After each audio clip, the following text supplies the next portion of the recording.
Come on!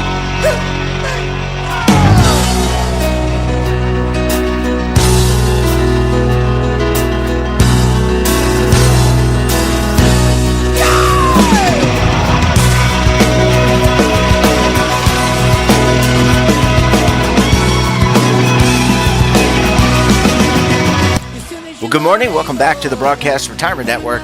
I'm Jeff Snyder. This is BRN Sunday for Sunday, August 27th, 2023.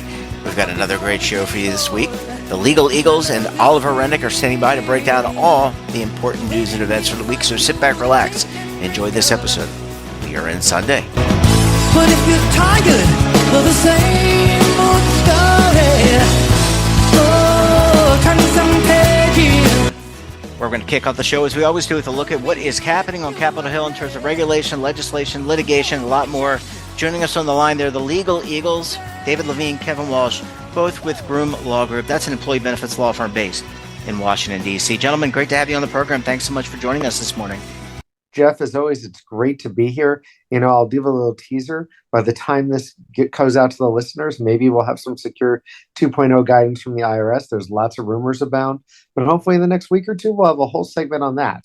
But that is not our topic today, so why don't we dive on in? Yeah, let's transition to you, Kevin. I know we're going to talk about the new SEC rules around private market funds. You want to give us a little bit of a snippet of what we're talking about here?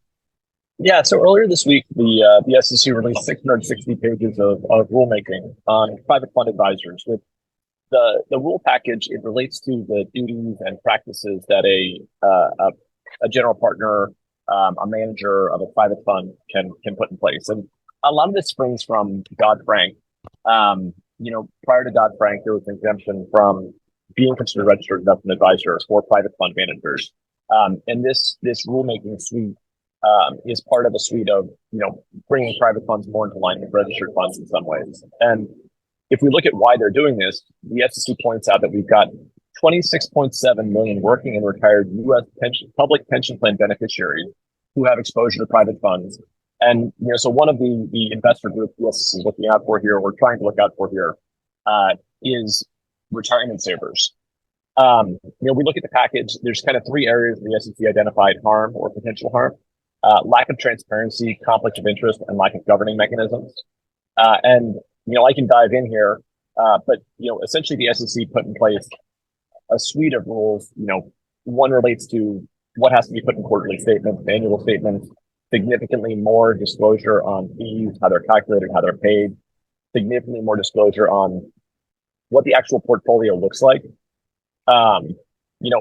It requires annual audits and essentially compliance with the Advisors Act Rule 20642, the custody rule, for those annual audits. So it looks like they're going to impose a surprise audit requirement, or they have imposed on private fund managers.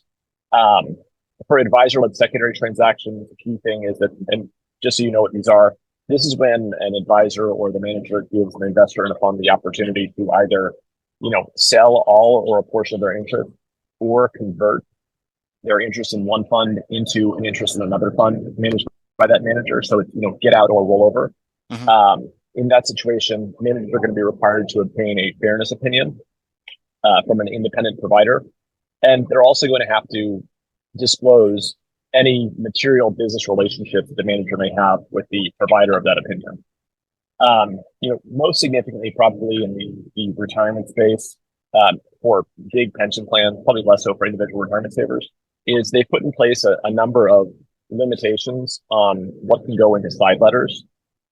So typically when large investors invest in a private fund, they obtain, bespoke reporting rights, bespoke liquidity provisions, and other bespoke terms. Here, funds are essentially prohibited from giving unique redemption rights and unique portfolio holding information rights, unless that same term is offered to other investors. And then, equally significant, and right now we see a lot of side letters that ask for a copy of all other side letters or a copy of all terms granted to other investors. The SEC is mandating that, prior to the granting of preferential terms to another investor, the manager has to provide notice to other investors of the term being granted. It doesn't say they have to grant the term, but there's going to be a notice requirement. So there's a handful of other things this rule does. It's a very long, very complex rule. We could do another week on this at some point if you want, Jeff. But at a high level, this is really kind of a step towards putting in place a very complex reporting system and conflict mitigation system around private funds. And David, I want to come back to you. Thank you for that, Kevin. That was excellent. David, I want to come back to you because we have talked about private market funds in defined contribution plans. This to me would continue to open the door towards that. I know Kevin talked about pension funds, but just, I think one of the concerns, can't speak for everybody, but one of the concerns is some of the lack of transparency. This creates more transparency, does some other things, but this could actually be a really good thing for those private market funds trying to become part of defined contribution programs, targeted funds, managed accounts, et cetera. And Jeff, you make a good point. I think we have to wait and see where everything lands at this point. Obviously, there's a lot of heated views on this SEC guidance, so you can tell I'm going right down the middle here. Yep. But at the same time, you're right. And I think there is one thing that's absolutely true no matter which side of the aisle you're on. There is clearly a tailwind that is pushing the broader use of alternative investments into different places, including DC. And this is another sort of brick in the wall if I'm going to start stealing from Pink Floyd. There you go. I like that. You quoted that. Well, David, I think managers are broadly going to dislike this rule pushback, and there could be litigation. Yes, but that's why Kevin. To be somewhat glib and keeping the Pink Floyd thing, this might be the meat that some of the managers have to eat if they want some pudding. You know what, Kevin? I can't add anything to that. I think it's right to be down the middle right now because you're right. Some managers are not necessarily loving this, but there is a trend. So regardless of where the SEC guidance comes out, there's a trend and a direction, and that's where we're heading. And on that note, Jeff, we'll leave it there. And I was sitting on my fingers and they become comfortably numb. Gentlemen, we're going to leave it there. Great to talk to you. Thanks so much for joining us. We look forward to having you back on the program again very soon. And Jeff, another one bites the dust. We'll talk next week. There you go. Bye, guys. Thanks for having us on, and thanks, listeners. Bye. Have a safe flight. Bye.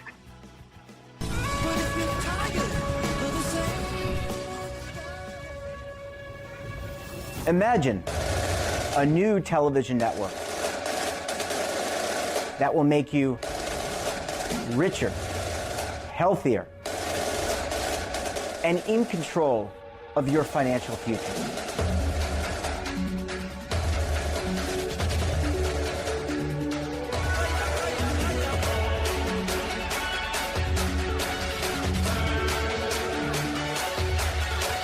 This network is for the policewoman in Nashville, Tennessee, the baker in Dubuque, Iowa, the teacher in Lexington, Kentucky. We want to make the idea of savings and retirement culturally relevant. But what do you see as a defining issue of the midterms? Especially for the smaller businesses. I mean, they are the lifeblood of the American economy.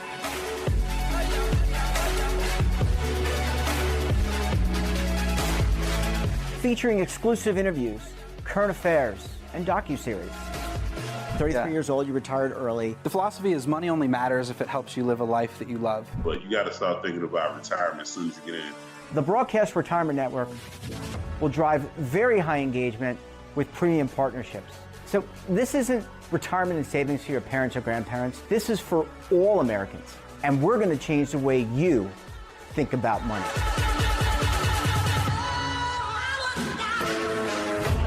Welcome to the next frontier of retirement and savings. This is BRN, the Broadcast Retirement Network.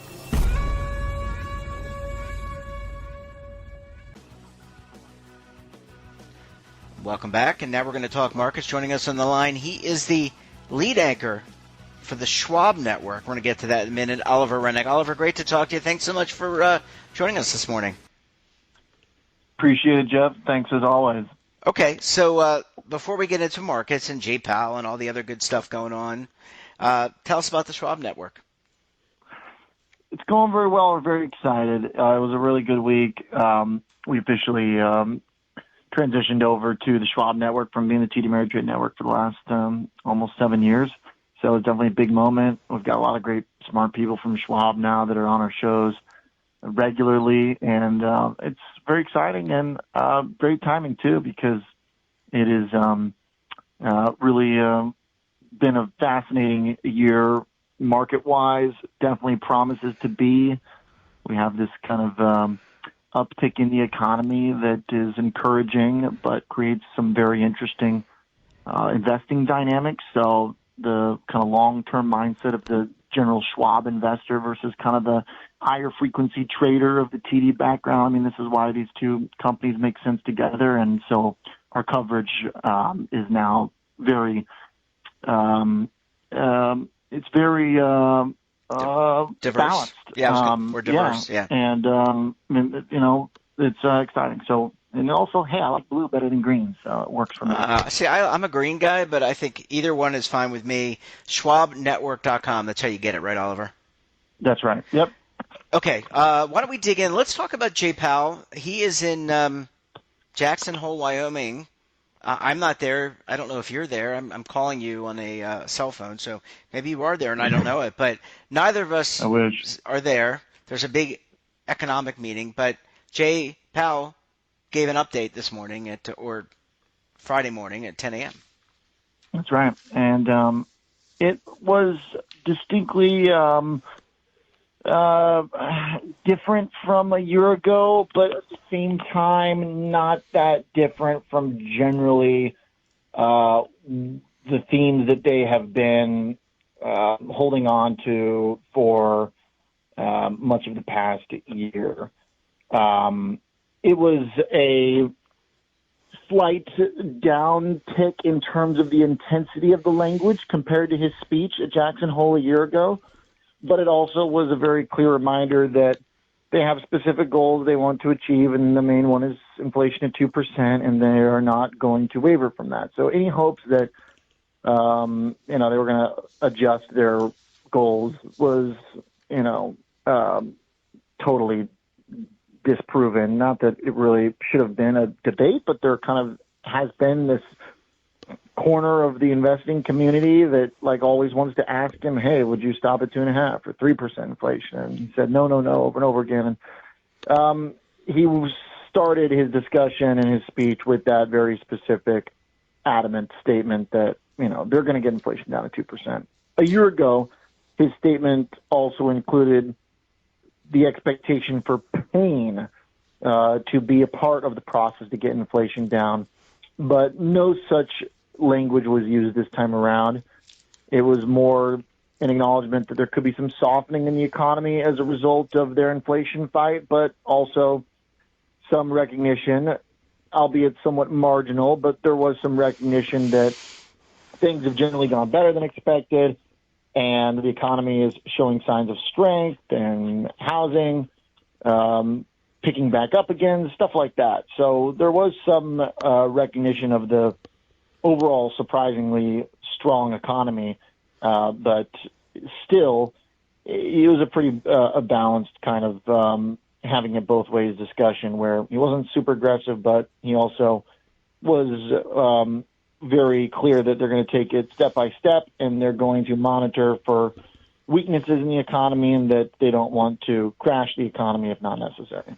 Yeah, I wonder if there's a major in college for Fed speechwriter, Oliver. It just seems like that would be a job that someone would have to study for because you have to learn to speak like a Fed chairperson. I doubt Jay Powell writes his own speeches, right? Or maybe he does.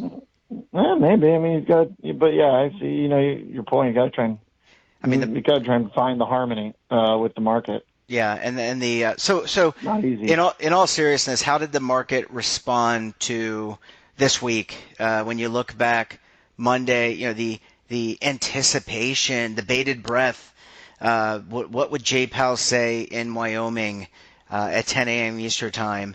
How did the market react during the week? Well, it was not a very good week. Even though stocks actually are still up on the week as we speak on this Friday, but it is discouraging for bulls to see the faded strength in markets following NVIDIA's big number, and then also just the softness, the lack of a real rally after Powell. There's not some dramatic crash happening, but there is a pretty persistent decline happening in stocks from their highs in July, and there's no real sign that that's going to stop, because there were two main reasons for the big rally in stocks since October last year. One was the artificial intelligence-driven earnings revival, the potential of such a revival for tech demand. And then there was the generally patient position from the Fed.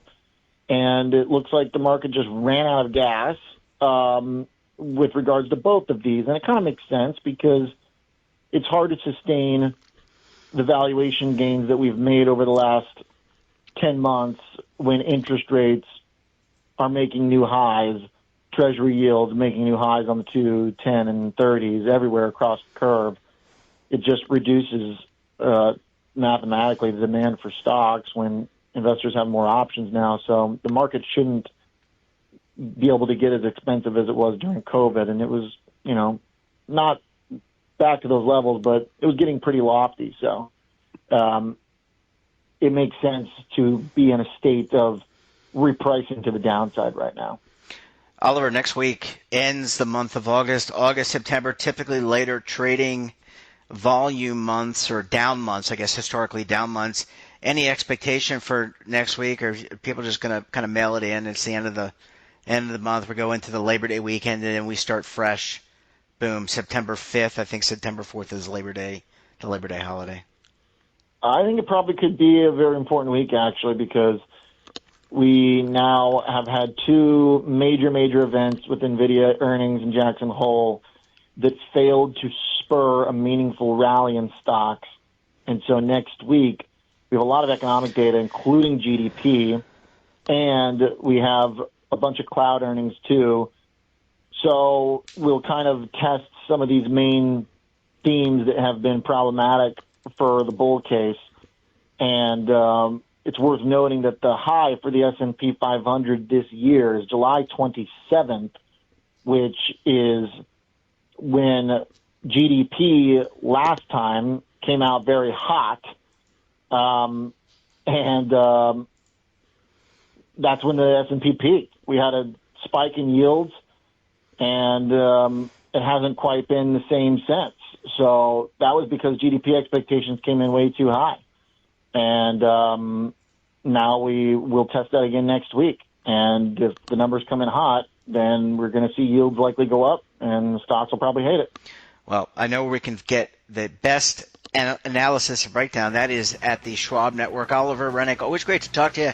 Thanks so much for popping by the program, and enjoy the rest of your weekend, my friend. Thank you very much. Bye.